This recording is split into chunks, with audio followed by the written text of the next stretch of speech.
Wave of Orania has been trending overnight on social media, and this is due in large part to a story that SABC News did yesterday on how the town is being impacted by the COVID-19 pandemic lockdown. Now, there are 17 infections in the Northern Cape, but none in the town of Orania. A man on the ground yesterday was Reginald Witbooi. Let's bring him back onto the program and get his take on what he saw, what he experienced in that town. Reginald, always a pleasure having you on the program. Let's just talk about some of your experiences, some of your observations yesterday, especially with regards to lockdown regulations. Were the people of Orania adhering to these regulations? A very good morning to you, Blaine, and also to our viewers. Oh, yes, indeed. Yesterday, when we visited the enclave town or the Afrikaner community of Orania, they are adhering to the rules and regulations of the COVID-19 lockdown that the South African government has put in place. So people are wearing masks, keeping social distancing. Businesses, non-essential businesses are closed. Only businesses that are essential are operating in the town, and also schools in the area closed, with online schooling taking place at this moment. The economic is somehow taking a dip, but residents and also the head of the Orania movement, US Stradom, they said that they came up with innovative ideas to keep the economic flowing. So let's just take a listen to that clip. The first thing is that we are taking responsibility for our community. We want to keep our people safe. It's a first priority for us. And with that in mind, in the early days of the COVID-19 pandemic, we went ahead and we established the NOS, Emergency Operational Center, with medical personnel, experts from security industry, and leaders from the town, to look after our citizens, not only in terms of the virus risks, but also in terms of what we're experiencing as the possibilities of hunger in South Africa, making sure we have food reserves and our people are safe and economically active.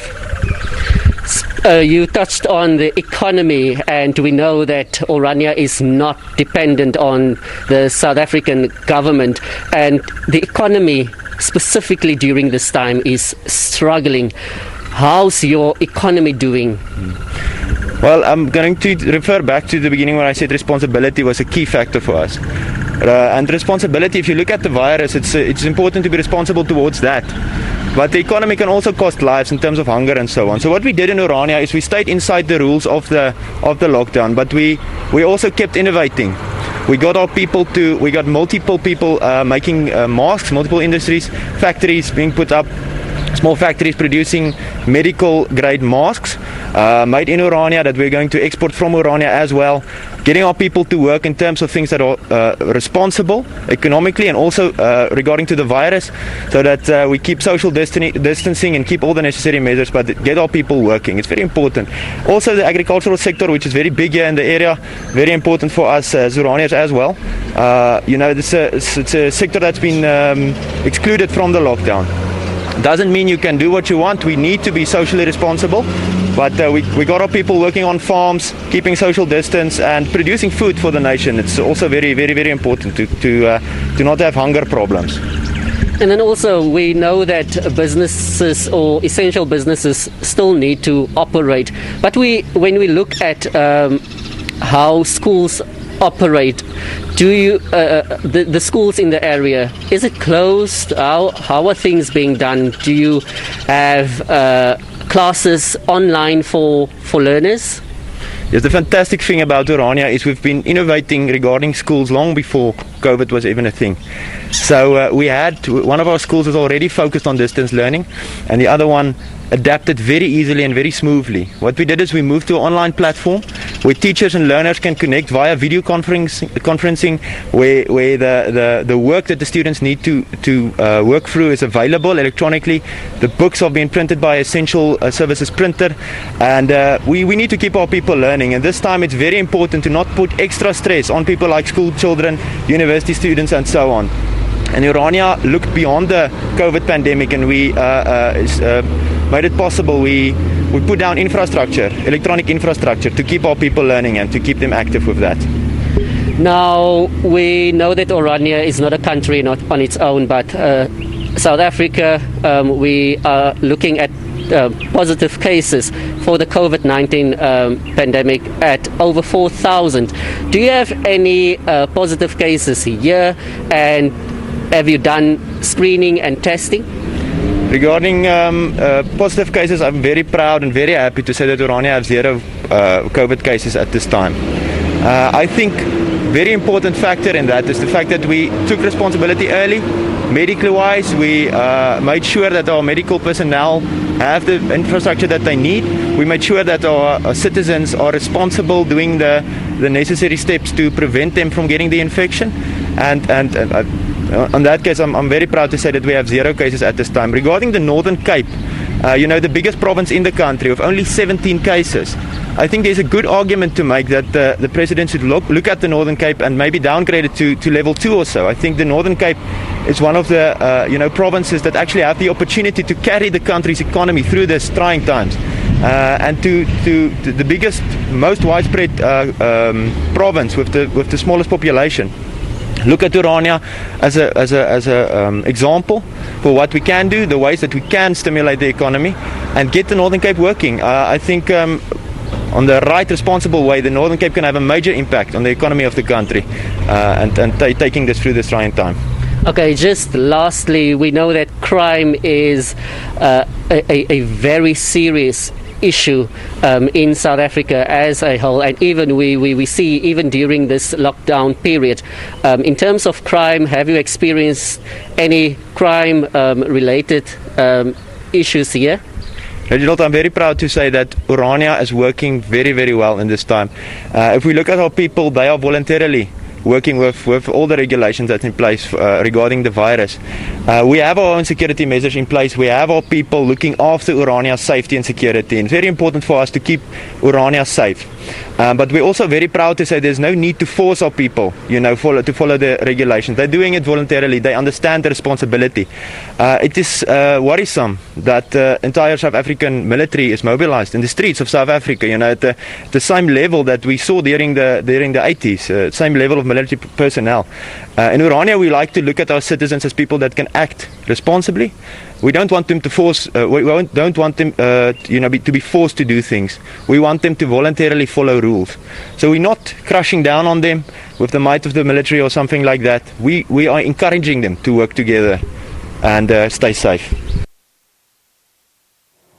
Reginald, what I said yesterday, and it's true to a lot of our reporters, what you guys do on the ground, going to these various places, is you draw the curtain, you push back the curtain and give us a window into what is going on in a community, and this is true around the country, and what are some of the challenges people are going through during this lockdown period. There's been some pushback on social media. People are telling us, why did we even go there in the first place? On the other hand, people are appreciative that they know more now about Orania.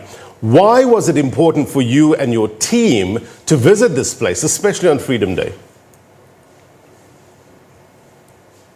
Well, Blaine, I wanted to find out how people in Orania are experiencing lockdown, and if they are still if they are experiencing lockdown, is it under the South African government regulations or on their own? But also in terms, when we look at Freedom Day, I wanted to find out what Freedom Day means to them, because we know that South Africa, yesterday we celebrated 26 years of freedom, and what it means to them when they speak about freedom. Is it a unified country? Because we know that they are in Clive Town. People are seeing them as a community that wants to do things on their own. Some people still see it as a whites-only town, while residents there are saying that that's not the case. It's an Afrikaner community. So basically, the aim of their town is to create a stronghold for Afrikaans and the Afrikaner identity by keeping their language and the culture alive. So they are saying that anyone who identifies as an Afrikaner and identifies with the African ethnicity is welcome to live in Orania. Now, the town's relations with the South African government are non-confrontational also, and although aspirations are opposed of the community, the South African government recognize it as legitimate. So the town's existence is permitted by the Constitution of South Africa under a clause that allows for the right to self-determination. So the community now is also saying that they are protecting themselves from the high levels of crime, and they are seeking refuge in Orania to live in a crime-free environment. And when we look at the jobs in the area, from management to labor, all positions are filled by Afrikaners only, and non-Afrikaner workers, they are not permitted to work unless they have the skills or they are residents there. And the town is privately owned. Also, it falls under the Vletjieskraal Aandelenblok company. Now, when I say that it's an ownership of plots and houses, and it's in the form of shares in the company, it's according to a framework known as share block under the South African law, and no title deeds are provided, so except for agricultural land, but somehow they are still dependent on the South African government, because when we look at utilities such as your power utility, Eskom, they are still supplying electricity to that area. So somehow they are still dependent on our resources here, but it's not a country on its own, like they are saying. It's only the enclave town, and they are also saying that they get a lot of media attention, or a lot of media houses visit the area and to portray what the town stands for. And they are saying people in Orania often say that media houses are irresponsible in their reporting to refer to it as a white-only Afrikaner town, like I mentioned earlier on, whereas they welcome people from any ethnic group to visit their town. In terms of visits, it's not the first time that we as the SABC report on Orania. We've done numerous stories in that area, and every time we visit the area, we get a sense of people or residents there, they are welcoming towards us, and people from all ethnic groups, they visit the shops. We saw trucks drive through. So the problem only comes in when you are not standing for the Afrikaner identity. Right. Look, journalists are in the business of holding up a mirror to society, isn't it? It's not about you as the reporter, it's about telling the story about the people. But I want to get a sense of what the people are saying in the Twitter world, for instance. Here we have a tweet, I think it's Chantel, saying Orania in the Northern Cape. How is it possible that in this day and age, such a place exists and our government is completely fine with it? Let's put up another tweet if we have time. The red flag saying our government does so many wrong things, but letting Orania exist is the worst. I think we have time for one more. Vernon says, never a dull moment in South Africa. Where is the money being printed, and how is the rand doing against Orania? Do we have one more? All right, let's just put one more. I'm battling to see this one. But Reggie, I mean, as I say, we hold up the mirror to society, reflecting what's happening on the ground. It's not about you as the reporter. But I want to get a sense of, you say you've covered stories there before and you were welcomed. What did you feel personally going in there? Any trepidation? When you approach a story like this, what goes through your mind?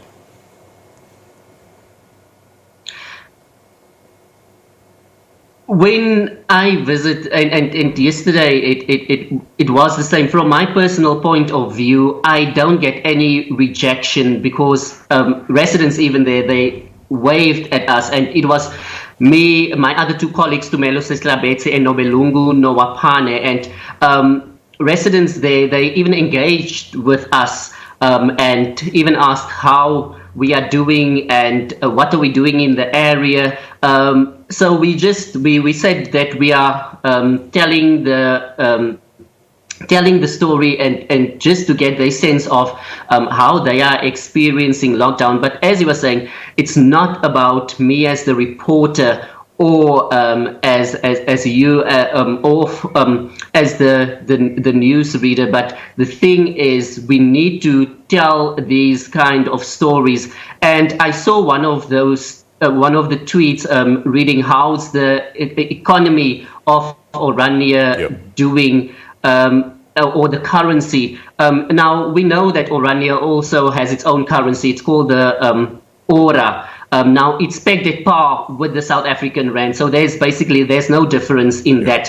And in terms of the economy, they are running the economy on their own. But like I said, partially they are still dependent on the South African government.